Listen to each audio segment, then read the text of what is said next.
Namaste and good morning everyone. We'll start our class with the prayers.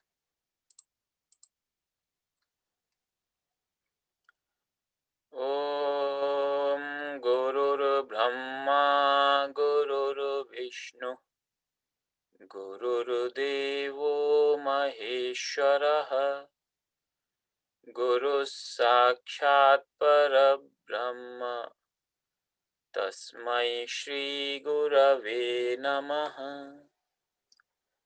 Om Sahana Vavatu Sahanau Bhunaktu Saha Viryam Karvavahai Tejasvinavadhitamastu Ma Vidvishavahai.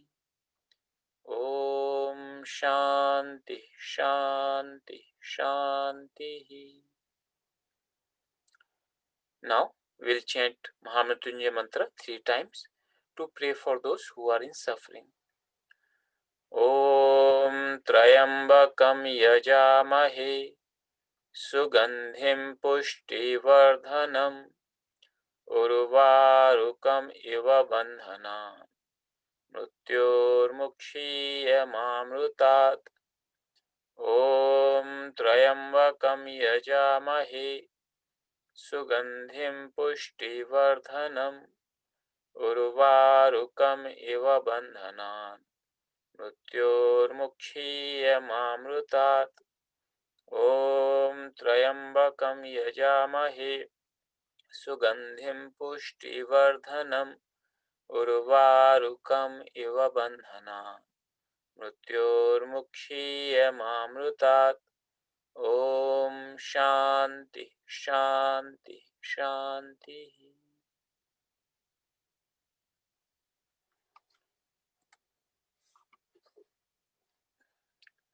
Welcome everyone. We'll start our Gita class.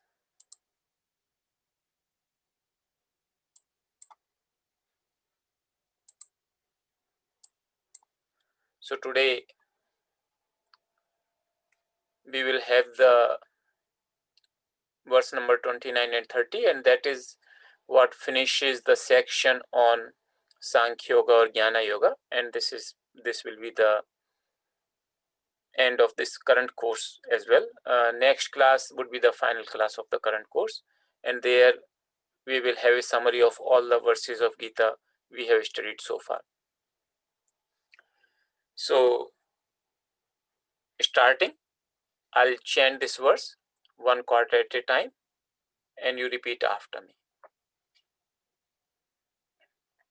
Ashcharyavat pashyati kaschidinam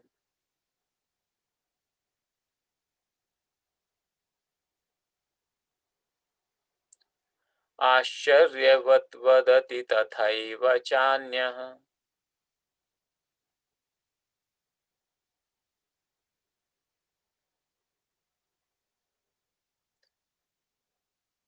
Ashcharyavat-chainamanyah shrunoti.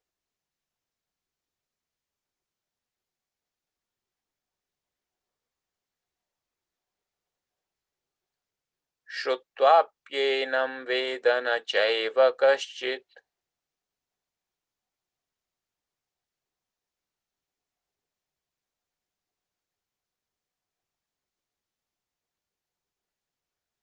I'll repeat the whole verse now.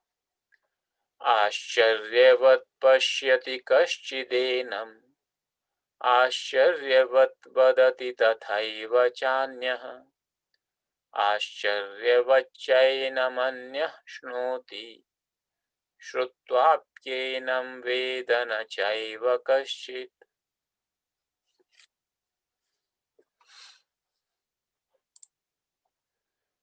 So Ashcharyavat is an indeclinable.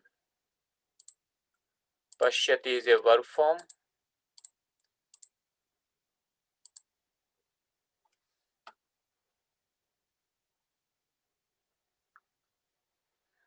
Kaschit would be, so Kaschit is made of two things, Kaha and Chit. Kaha is nominal pronoun, so we can take the whole thing as nominal pronoun. Enam, it's a nominal pronoun.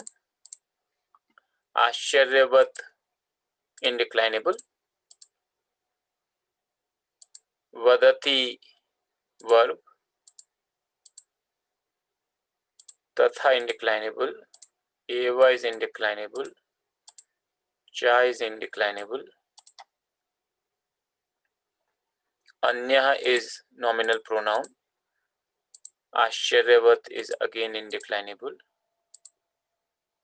Cha is indeclinable. Enam is pronoun. Anya is pronoun. Shnoti is verb.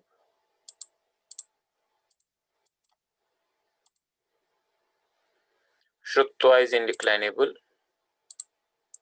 Api is indeclinable. Enam is nominal pronoun. Veda is verb. Cha is indeclinable. Na is indeclinable. Cha is also indeclinable. Eva is also indeclinable. And Kashchit, we can say nominal pronoun. Here the word chit is particle, and that does not change, but kaha, that changes. So chit can be used after any declensions of kim.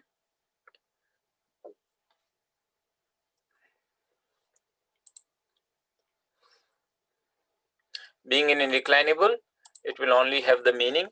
So here again it is made of a suffix called vat, and vat means like. Ashcharya is a word called wonder, so like a wonder.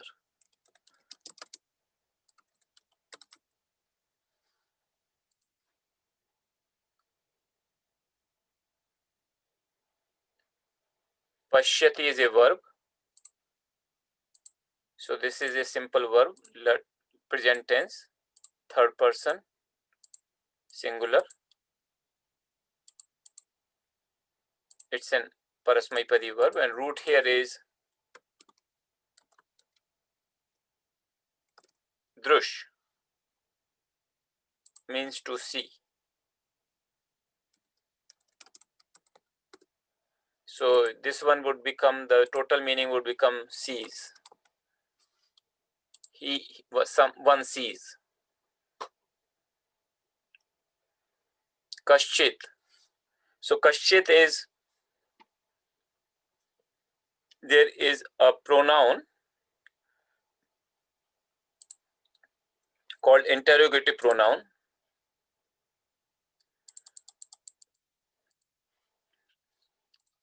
So here, for example, kaha means who, and when we put chit after that, it becomes kashchit, and that means someone, as an indefinite kind of thing. And that's how you can put chit after any of the pronoun forms.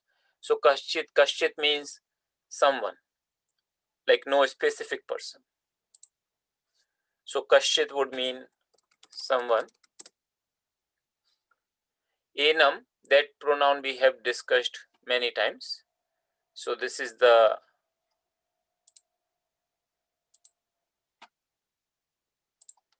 it is the accusative singular of idam, referring to something nearby.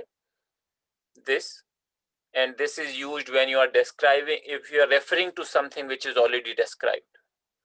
So far there has been a lot of description of the self in the previous verses, or atma, and that's what Lord is referring to here. So here the case, I'll put nominative singular masculine, and base word is kim and chit.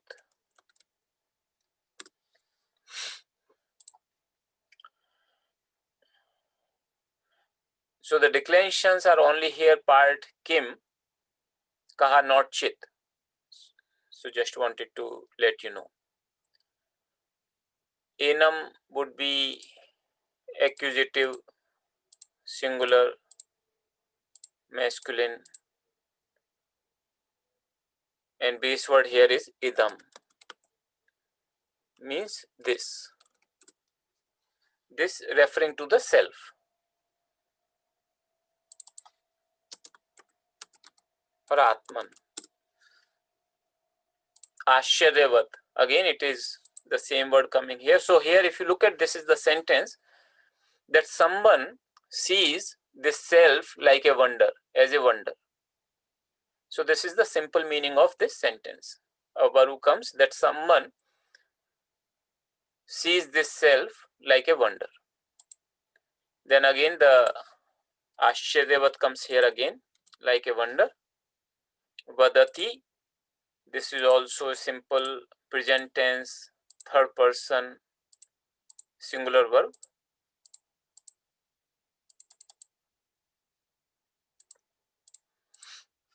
And root here is vad, means to speak. So because it's a third person singular, it means one speaks.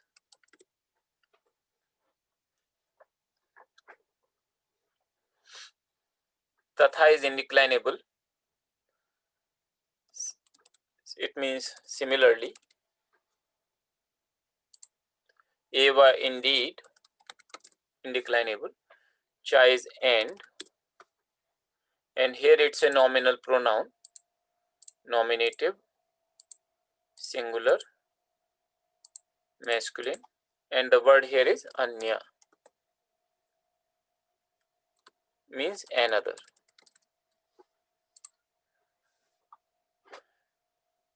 So similar, indeed, similar in the same manner, another speaks about this self like a wonder.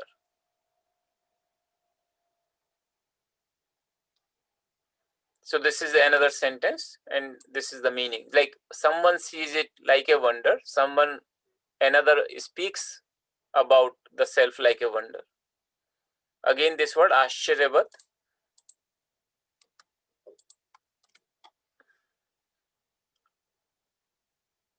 Cha is indeclinable, and enam, we have already seen this.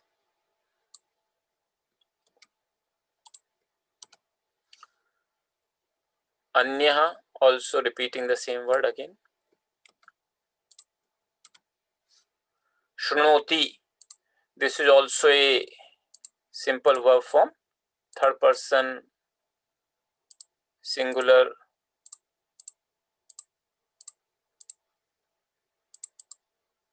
parasmaipadi. And here the root is shru.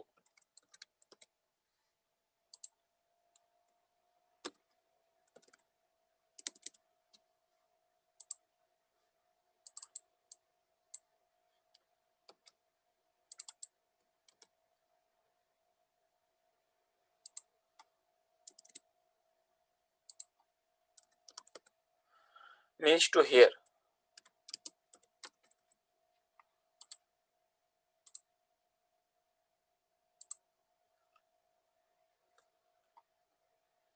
So means listens or hearing. So listens. Shrutva, this is indeclinable. So having heard or listened. This is a Jiran participle. So coming from the same root, shru, and when you put twa as the suffix, it becomes an indeclinable, and it means having heard. Like this action happened and then another action happens. Api is also enam. We have seen this word multiple times.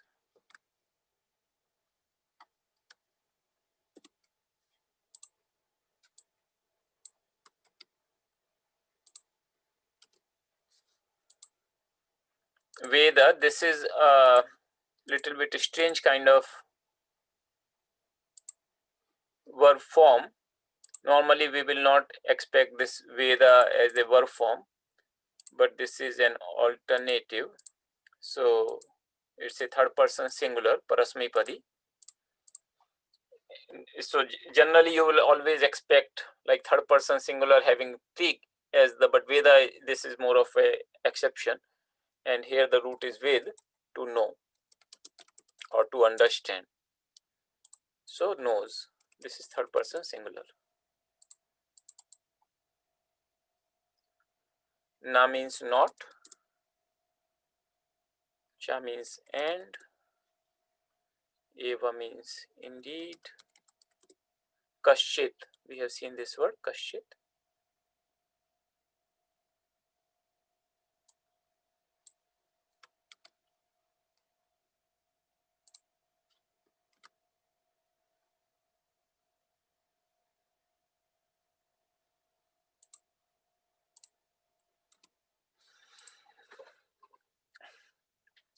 So this is, if you look at here, the meaning of this verse would be then, first sentence is, someone sees this self, someone looks at it like a wonder. And indeed, another similarly speaks about it like a wonder.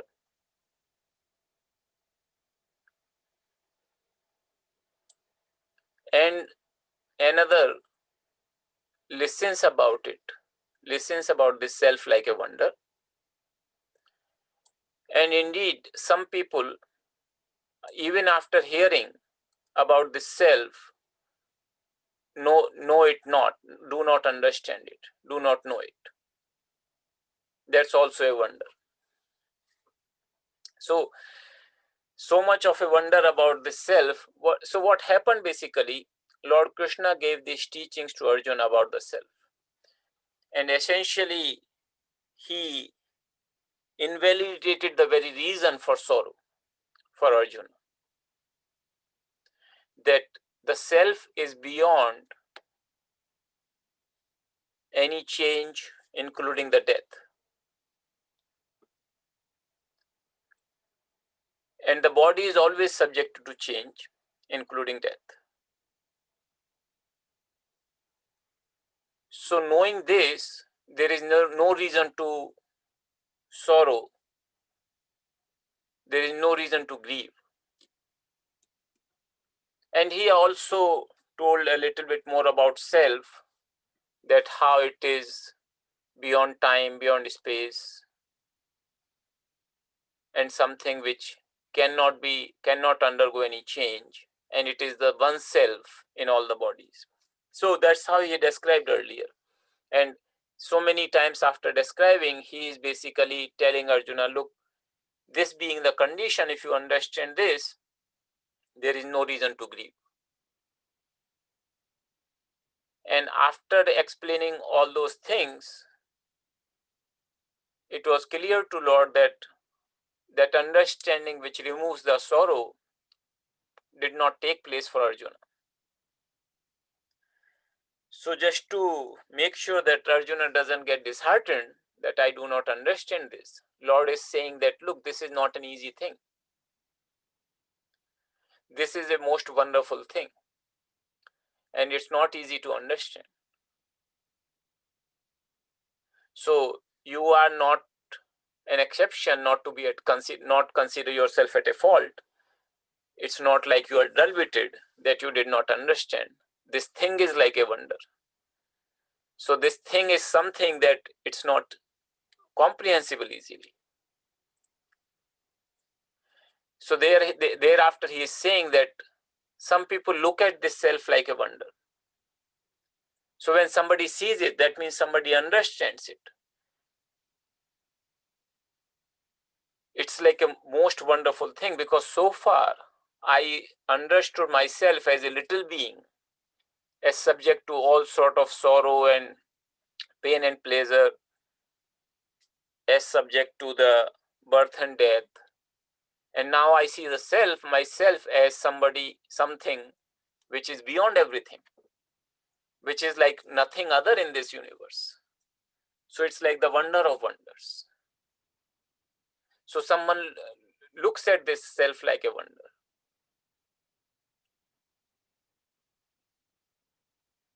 Then another person speaks about it like a wonder. Why does it to be speaking like a wonder? Because there is nothing truly to speak about it. You normally describe something in terms of like something belongs to a category. So if you're describing a person, You describe the person, maybe which country is he from, which caste is he from, man or woman. You could describe a person in terms of the attributes, the qualities. You can describe a person in terms of the actions he performs or she performs. But the self is beyond all these things. It has no attributes, no qualities, no action, doesn't belong to anything, nothing belongs to it. And yet someone can speak about it. That is like a wonder. So one speaks about it like a wonder.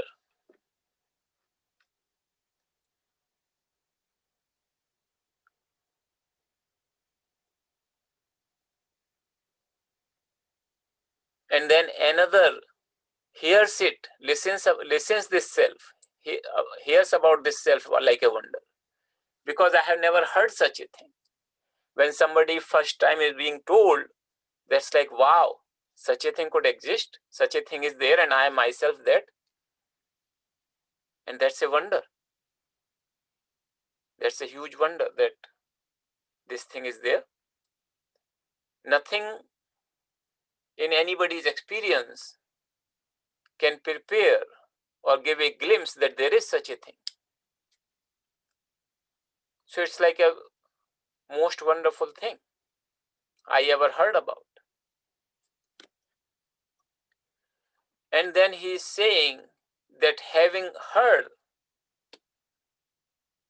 indeed someone, even having heard about the self, do not understand.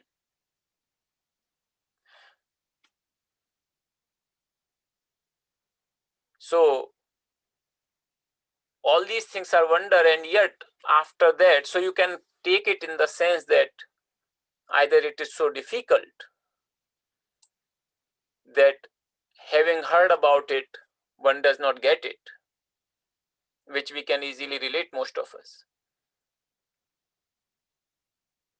But also that this is also a wonder, that how when I tell somebody about oneself and they don't get it. If Lord is explaining about some very abstruse concept, something very far off, then one not getting it is understood that it requires, but one thing talking about person himself or herself and not getting it, that is a wonder. So it's wonderful thing everywhere. Another way to look at this verse is that this is indeed a wonder, like a wonder that somebody is even able to see this. In Lord himself describes later on in Gita that out of thousands, one even tries to walk this path. And out of those people who are walking sincerely on this path, to even find out, to discover oneself, out of those thousands, one may be able to see this self. So that is like a wonder. Out of, if something is achievable by like one among many millions, that is indeed a wonder. So in that sense also, because it is so rare, that if we, and that therefore people flock to those people who they consider as self-realized, because it's a wonder indeed that somebody is able to see that. It's so rare.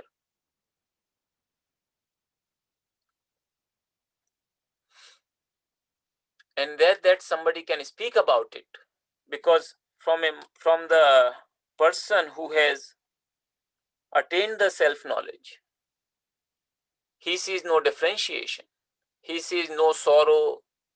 If somebody comes to him about the sorrows, that person doesn't see it that way. So a person could be describing all sort of sorrows to that person, and that person doesn't see, because in his vision the existence of sorrow is simply gone. The existence of differentiation which causes the sorrow is gone. Yet he, out of compassion, he speaks about it. as if there is a differentiation, as if there is a sorrow to talk about, and as if there is something to assuage the sorrow. And that is indeed a wonder.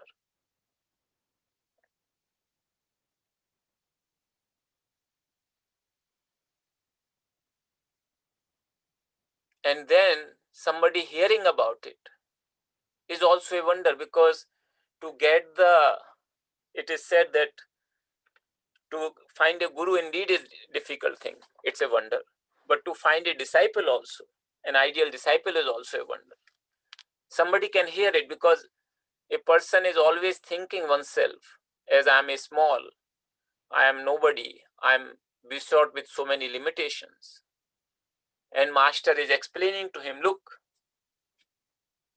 you are that all in all being, nothing exists besides you.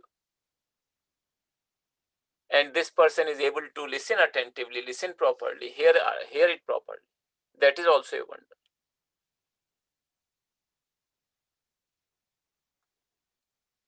And then, after having heard this, one not understanding, that also happens. And as I said, that is, many of us can relate to that experience, of course, most of us. So it is a wonderful thing. And its Lord is basically saying that this is not easy, despite it being a very wonderful thing.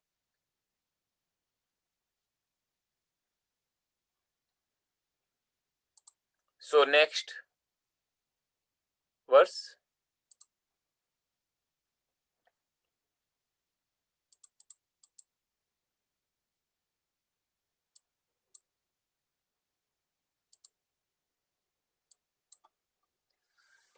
So this is the verse number 30. I'll chant one quarter at a time. Dehi nityam avadhyoyam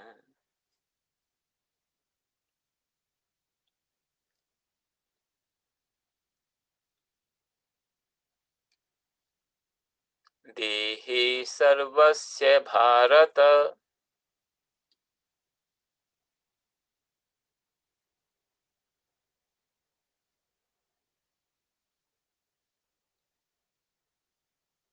tasmat sarvani bhutani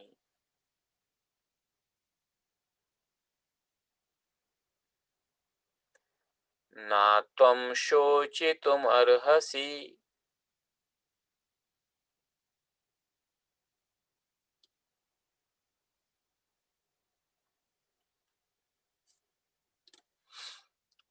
Now I'll chant the whole verse together.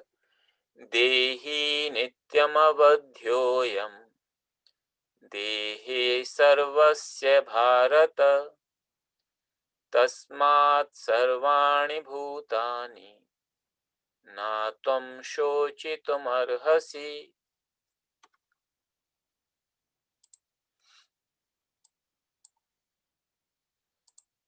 So dehi, this is a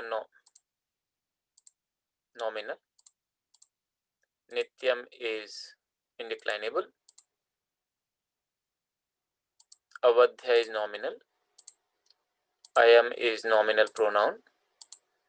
Dehe is nominal.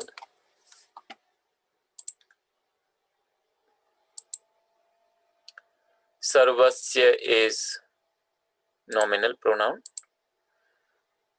Bharata is nominal. Tasmat is indeclinable. Sarvani is nominal pronoun. Bhutani is nominal.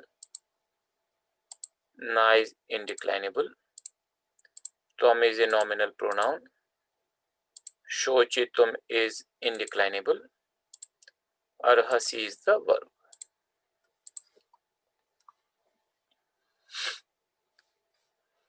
So dehi, this is the nominative, singular, masculine. And here the base word is dehin, means one who has the body. In other words, it's describing the self. the Atman. So this is a suffix in, and deha, which is, we'll come to that word also later in this verse. Deha means body. So dehi in this suffix describes the one who has that. So we have like balin, one who has the strength, bali, and like that. So it can be used after a lot of nouns, and in this case it is dehin, and the nominative singular becomes dehi. That refers to one who has the body or the self. That is, self is having the body. Nityam. Nityam is indeclinable, means ever or constantly. Avadhyah. This is nominative singular masculine.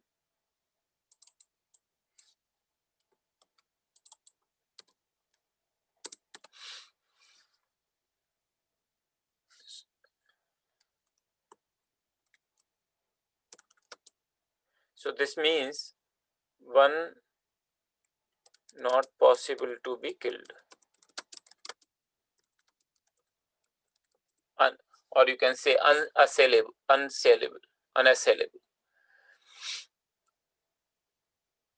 So vadhya, vad means to kill, to hurt. Vadhya means which can be killed.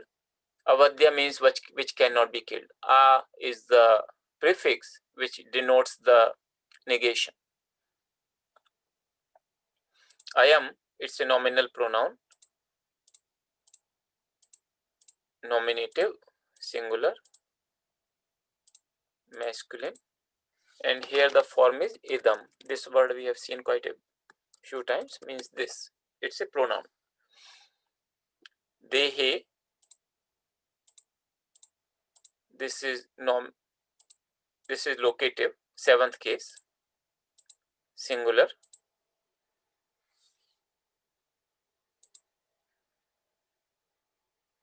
It's neuter.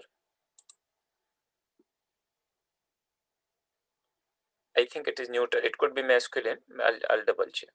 And the word is deha. But both cases the form remains the same. Dehe. Deha means body.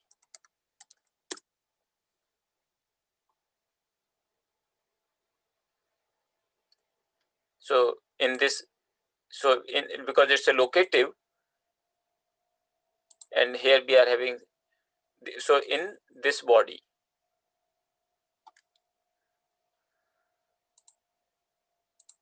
sarvasya, genitive, singular.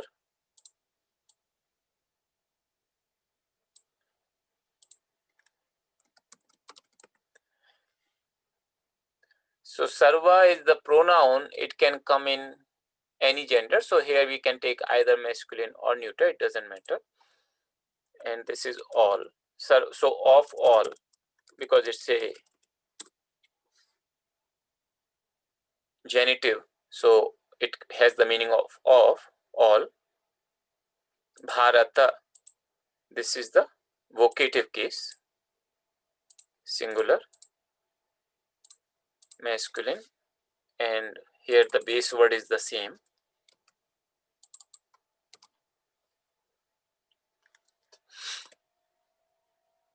So, O Arjuna, this word also has come many times in our previous verses, that Bharata means the one who is born in the lineage of King Bharata. So there was a very famous King Bharata among Arjuna's forefathers, who started this clan. So everybody belonging to that clan can be addressed as Bharata. So that's what Lord is addressing Arjuna, O Bharata. That means you belong to not an ordinary lineage. You belong to this lineage where King Bharata, who was such a supreme ruler, he took place. So this much of the verse, that self, it is ever unassailable. It is not ever possible for the self to be killed, self to be hurt in this body. So this self, Lord is saying that this self which I have described so far, he is summarizing the teaching so far. So this is that's why I told you this is the last verse of this particular teachings related to the discrimination between the body and the self. Lord starts with this for 20 verses. It started with 211 and now it is concluding in the verse 230 that this self is ever unassailable, is ever not possible to be killed in the body. So in the body, this self is ever unassailable, O Arjuna. So whose body? Everybody's. So not just your body or his body, but in all the bodies, because it is one self. Because Dehi, if you look at, it is in the singular. And here, even though Deha is singular, but because it has been connected with Sarvasya, that means of all. So in all the bodies, or body of everyone, this self, it's not possible to be killed. So, O Arjuna, that's the situation. That's what I have described so far. Tasmat is therefore. It's an indeclinable. Sarvani, this is accusative, plural, neuter, and here it is sarva. It is the, so just like we have banam, vane, banani. If you look at here, I'll just show you.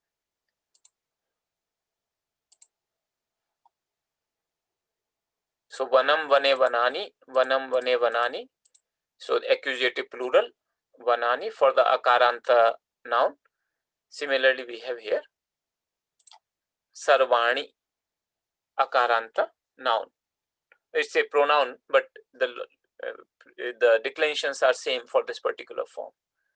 That means all. Sarva means all. Bhutani, this is also the same way. Accusative, plural, neuter, bhuta.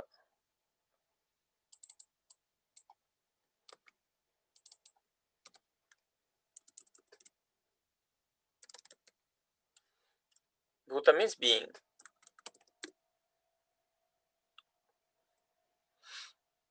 Na means not. Tvam, this is a nominal pronoun. We have come across this word many times earlier also. So if you look at here, pronoun table, Yushmad.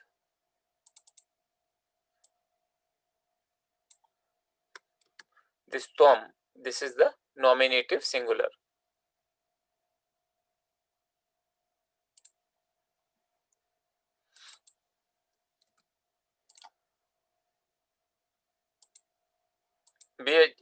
Even though Tvam does not have the masculine, feminine, or neuter, but because it is being referred to Arjuna here, we are saying it is masculine. But it is the common word for no matter whom you are addressing. You. Shochitum, this is Tumun Pratyaya. Those who are studying in Sanskrit class also, they would remember that we studied this suffix, word with this suffix, Tumun. It makes it indeclinable and it becomes the infinitive participle, means to grieve. So shuch is coming from shuch dhatu. Shuch means to grieve and shochitum means to grieve. Arhasi, this is the verb form that also we have seen quite a few times in our Gita classes. It's a present tense, third person, singular. Parasmaipadi. And root here is arha. Meaning is to deserve or to be able to. That means arhasi, deserve, you deserve. or you should not. It also can be, or you are not worthy to grieve. In that sense, it can be used. So here is saying tasmat, therefore, regarding every being, regarding all the beings means every single being, you deserve not to grieve, or you should not grieve. There is no reason for you to grieve. So he is saying that, so far summarizing all the teachings of this section, he is saying, Arjuna, O Bharata, the self is ever unassailable in this body, in the body of all. Therefore, regarding all the beings, there is no reason for you to grieve. You should not grieve. So this is the beautiful conclusion for a section of teachings where our Lord starts with the verse 11, and if you look at verse 11, the very same things he talks about, that if you just look at the meaning, that you grieve over those who should not be grieved for, and yet speak like the learned. Wise men do not sorrow over the dead or the living. That means here Lord is saying that there is no reason for you to grieve, because wise people who understand the truth, they do not grieve over either the dead or living. So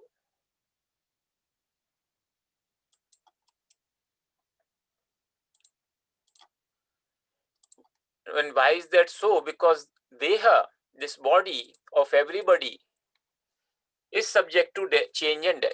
You can't stop it. There is no way that one can stop the body from approaching the change or death. On the other hand, the self in all these bodies, it's never possible for it to be killed. It can never be annihilated. It can never have any change. So no matter what one does or does not do. So that also is not a matter of grief. So one is the body, which is constantly undergoing change and finally will approach the death. Because you can't do anything about it.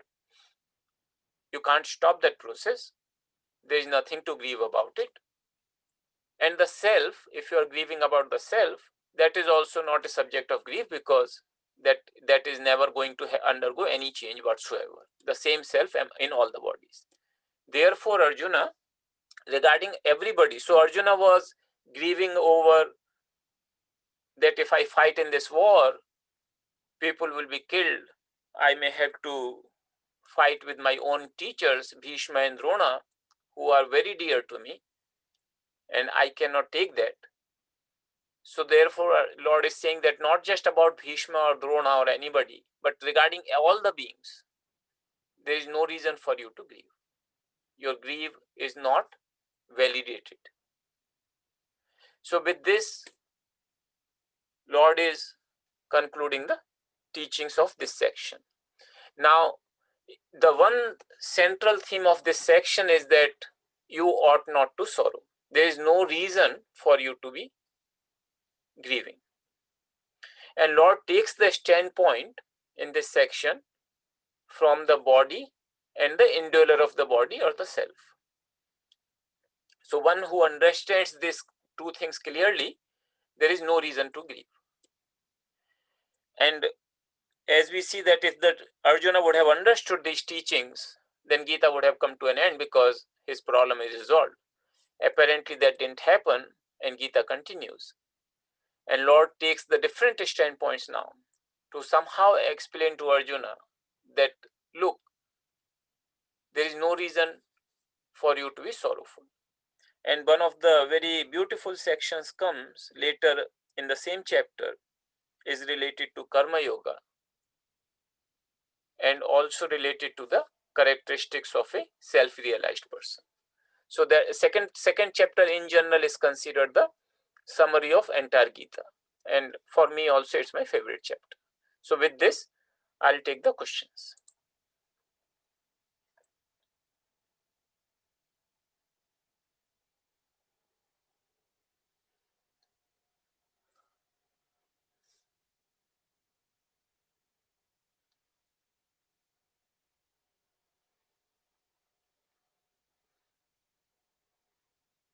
So there is a comment here. Thank you, Swamiji, for your beautiful interpretation. It was wonderful satsang for a few weeks. Please pray for me so that I can understand, practice, and transform my life.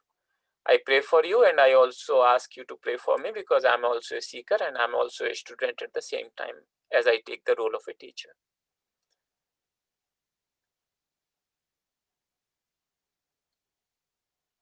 There is a question here. It seems like the English translation gives more meaning than the Sanskrit words individual translation gives. Where is the word while appear in Sanskrit? I am not sure where you see the word while. Bill Baba, if you can point out which particular word are you, which particular verse or what the word are you referring to? So sometimes, yes, we do have this English translation to make more sense in English, to introduce some words which are not available from word one-to-one translation, because the languages are never translatable 100%. That will be between any two languages, let alone Sanskrit and English. But if you understand Sanskrit like grammar wise, then without English translation, I mean, it is possible to understand the words beautifully.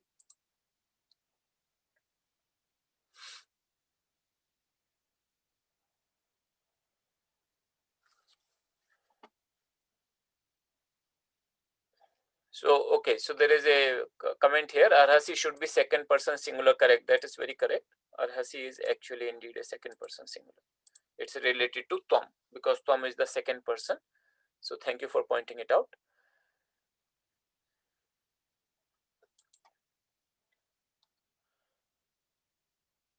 So there is a question here. This is a great session. When do you expect to start the next course? I do not know. I would request all of you to send the email. I want to see how much is the interest in remaining part of the second chapter. We have total 72 verses in this chapter. So we have done 30. So another 42 verses. And if we take at the same speed 2 verses in a day, then we could have that similar. This course was like over 19 classes. So next class, we are still going to have next class where we'll see the summary of from verse number 1st to the verse number 30. And Sanskrit part will not be there in that because we have already covered that. So it will be more of a summary of the entire section of this Bhagavad-Gita. For the next course, remaining 42 verses of these chapters, just send us an email. You have that email, learnsanskrit@career.org, and based upon the interest, we can float another time, maybe after a month or so. I don't have any particular date in mind for that. So there is a question here. What is the use of the word arhasi in this shloka? Arhasi means to deserve. So arha means to deserve or to be able to. Like if you are able to do something or you deserve for something, that is arhasi. So when Lord is saying that you do not deserve to grieve, it is a little different, that you should not grieve because there is a reason, but just have strength. It's not that. It's that there is no reason to grieve. So there is a fundamental difference here. Lord is saying that the whole existence of your grief is baseless. It is simply out of the ignorance because you do not understand. Not that there is a situation for grieving and then I'm telling you you should not grieve. So that's where the arhasi is coming, just to tell the whole situation that it's not worthy of being grieving over it. So verse number 29, where is the while? I'm not seeing while.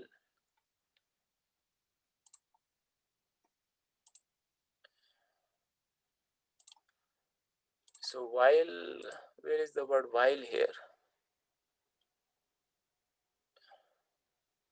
In the English translation, hardly anyone ever perceives the souls as marvelous, scarce another likewise speaks therefore as marvelous, and scarce another hears of it as marvelous, while there are someone. Okay, so while is just to connect the two sentences, because here it is saying that still another, like in that sense, still another having heard about the self, understand it not. And another thing you have to understand between the Sanskrit and English, that it is the poem. Sanskrit is written in the poetry, the Bhagavad-Gita. It's a verse. It's not the text.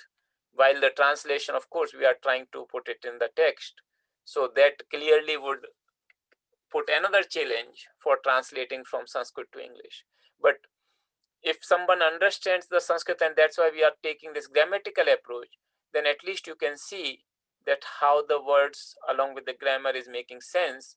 And if you practice it enough, you would be able to figure out the meaning without even looking at the English translation.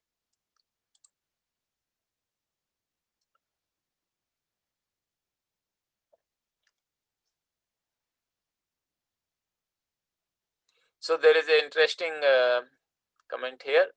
Namaskar Swamiji. So there is one soul in all human beings. Then there can be no rebirth, as there is only one self which is always there. So the problem, what happens in understanding these things is that if you truly understand this part, then there is indeed no rebirth. If one can truly understand that oneself in all human beings, then indeed there can be no rebirth. And one who thinks that there is a rebirth, then that person needs to contemplate that what is it that is being reborn.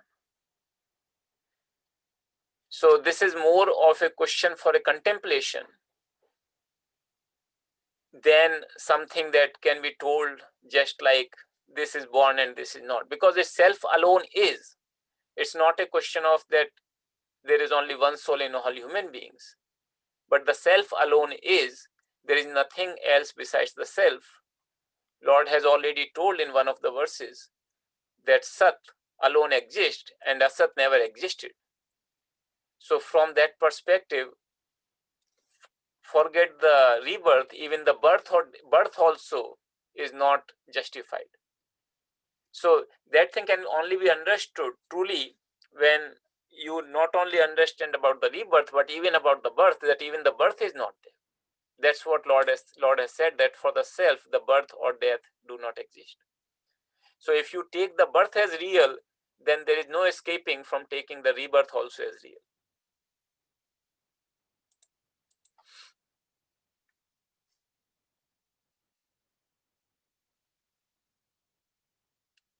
To stop grieving for the living, the knowledge of detachment is needed. That is what the wise mastered and what we need to master. Yes, that is true, that a detachment definitely helps. And this knowledge, this self-knowledge, as per the Vedantic scriptures, detachment is one of the prerequisites. That's called vairagyam. That is one of the prerequisites to understand this knowledge.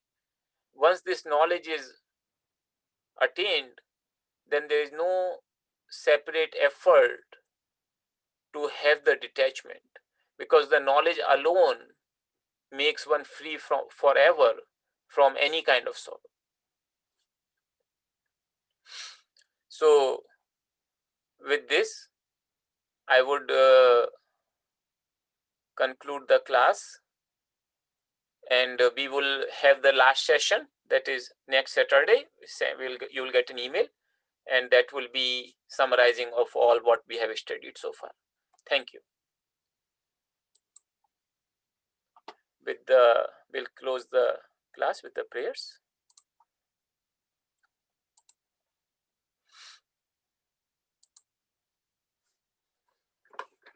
Sarve bhavantu sukhinah, sarve santu niramayah, sarve bhadrani pashyantu, ma kaschid dukkha bhag bhavet. Om Purnamadaha Purnamidam Purnat Purnamudachyate Purnasya Purnamadaya Purnameva Vashishyate. Om Shanti Shanti Shanti. Thank you, everyone.